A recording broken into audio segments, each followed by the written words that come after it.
Hey guys, Noah here. Welcome back to my channel. But if it's your first time here, then hello, welcome to my channel. So happy to have you guys here today. I'm going to be sharing with you guys how I ship and package my plants for my Etsy plant shop. If you guys don't know, I do have an Etsy plant shop. It's called the Plant Casa. I just hit like about 140 sales and I've had 0 issues and complaints, and I'm going to share with you guys how I package my plants and why I have no complaints when it comes to shipping plants. I'm going to try to do like a step-by-step and show you guys exactly what I do, share with you guys all the items I use, which is actually not too bad. I do estimate that every sale that I do have, I have to spend about $1 to $2 in shipping materials. And I do spend more than maybe others just because I do want to ensure that it's going to get there and be safe and be happy and healthy. So that's why I do that. And I don't want to be bothered with issues or plants dying, so I do spend a little bit more than maybe other people do, and I think that that helps. Just make sure that the plant is safe. The only time I had one issue and the plant arrived there dead, and it was only because USPS lost the package in the mail, and it was probably in the mail for like 3 weeks before she finally got it, because they lost it and then found it, and then she finally got it and it was dead. No plant can survive with no air, no water, no light for 3 weeks. So that was a given. That was not my fault at all. But besides that, I've had no issues and no complaints. One thing I did to just kind of like master this shipping plants thing was I did mail some plants to my mom quite a few times, and I had her film herself opening it because I wanted to see exactly what the plant looked like in the box and what it looked like coming out of the box and all that. So the first time I sent a plant, it was completely dead. I packaged it completely wrong. Every single leaf died off of it. So I definitely learned from mistakes, and that's kind of how I perfected this method. So without further ado, let me move over to the floor. I'm gonna sit down and show you guys exactly how I package my plants. So let's get right into it. Okay, so I am sitting on my floor. Don't judge me, but this is really how I package my plants. But before I show you guys exactly what I do, let me just share with you guys the materials that I use. It's really not a lot. So the first thing I use is tape. Obviously, I buy them in bulk on Amazon. I have my box that I buy on Amazon as well, and they come in different sizes. I'm just going to share with you guys a small one right now. I have obviously the plant that I'm going to be shipping. This is usually how I ship all my plants in these nursery pots. They're very flexible, which I do really like about them, especially for shipping. And then before I do send out a plant, I make sure to water it so it's not gonna dry out in a day or two. I water it enough to last like a week in the mail just in case, even though I don't purchase shipping for that long. Usually I do first class USPS, which is about 1 to 4 days. So then I have a pair of scissors. I have masking tape, and this is very important because if you were to tape up your plant with this, it's very hard to peel off for everyone. Like, I don't know if you guys receive stuff and you're like trying to rip it and break it, and plants are very delicate, so you have to use something delicate. So I definitely recommend getting masking tape, or painter's tape even. That's very easy to peel on and off, but it will still hold it in place. And then the next thing you will need is some saran wrap. I actually love this one from Dollar Tree. It's the Glad Cling Wrap. I like it because it just comes out really easily, and I never have issues with like finding it. This is just a good brand, and I think the reason it's good is because of this little white sticky thing right here. It just holds it in place so that way you never really like, oh my god, I can't find the saran wrap. You know what I mean? I don't know. I recommend this one. Obviously, you can buy any that you like. I find this at Dollar Tree, so you don't have to spend too much on it, because I know like at the grocery store sometimes they're like $3 or $4, and like you don't really want to spend that much on shipping a plant. But all right, so the next thing that I think is actually very important for shipping plants is going to be polyfill. And this is like that stuff that's inside like teddy bears and pillows and stuff. It's very fine and delicate, and it's easy to pull apart. It's not really messy or anything like that. So I use this to protect the leaves of all my plants. Definitely recommend this. I buy this on Amazon. I can't remember how much it costs, but I'll leave it in the description box down below if you guys want to take a look at it and purchase it. Definitely recommend polyfill for your plants.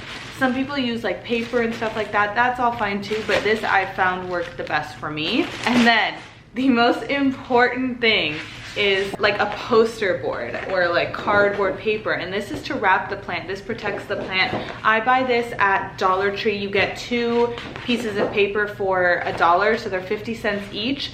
I find that one poster board will usually just last me 2 to 3 plants. Like I can wrap up 2 to 3 plants in them. Lastly, I do like to give care instructions. So I have this little postcard that I put in with all my plants that gives the buyer the exact care instructions. And I think this is important because yes, you can Google care instructions, but there's nothing like getting care instructions from the person who had the plant and cared for it and kept it alive. I think that that means a lot more because there's some plants that are very particular. Like with my begonia maculata, I always make sure to write down that you need to water it with filtered water. It's been getting filtered water its whole life growing up. I know some people get away with giving it tap water, but my begonia maculatas, especially the ones that I grow, have been growing with filtered water, so they do require that. So I like to put that in there, and this card really, I think, helps buyers a lot. So I think that's really important, but you know, you don't have to do that. All right, so I'm going to pan you guys down to show you guys exactly how I package my plants. All right, so here is a neon pothos that I do have for sale on the shop. So first thing I like to do is make sure that no soil will fall out of the plant when it's being moved around in the box. And so what I do for that is I grab some polyfill and I just stick it on top of the soil like this, all around the plant. So now when you're looking at it, you can't see the soil. And then in order to keep it in place, that's when the cling wrap comes into place. I open this up, pull some cling wrap out, and then I wrap it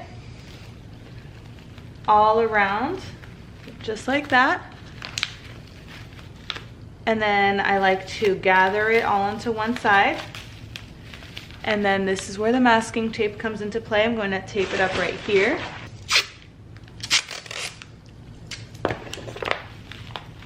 Masking tape is very easy to take off, like I said. So that's how I package a plant. And as you can see, the leaves are out, but the soil is covered. So now what I do is I take my poster board, I place the plant on the poster board, making sure that the bottom of the pot is pretty flush with the bottom of the poster board, so I'm not wasting any. Then my masking tape comes into play again. This time I'm gonna need a longer piece. I will place the plant on the poster board, tape it down. And this saran wrap is a little bit loose. I don't think I taped it good, so I'm just gonna add some more tape right there, and I do that a lot just to ensure it stays. And now I'm going to roll it up in the poster board like this, and then I see that I can cut it right here. So I'm gonna mark it, and then I'm just gonna cut up because I don't need all this. All right, then I'm going to cut the poster board where the top of the leaves are. So it's about here. I could actually probably cut more than this, but just to show you guys. So now we have this. I'm gonna grab a small piece of masking tape and I'm gonna roll the plant up, tape it up. So now the plant, I don't know if you guys could tell, it is pretty protected. Like if it's rolling around in there, it should be good. But I will add some polyfill to the top so that the leaves are more protected. And literally I just stick it in there. Like that. Then I grab my box and I tape it up.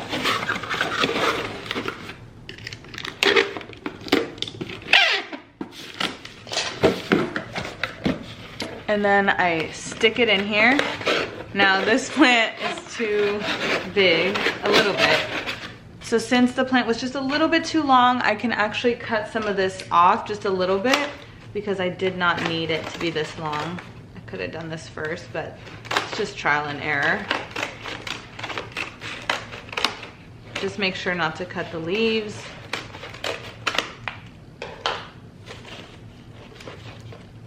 All right, let's see if it fits now. Perfect fit.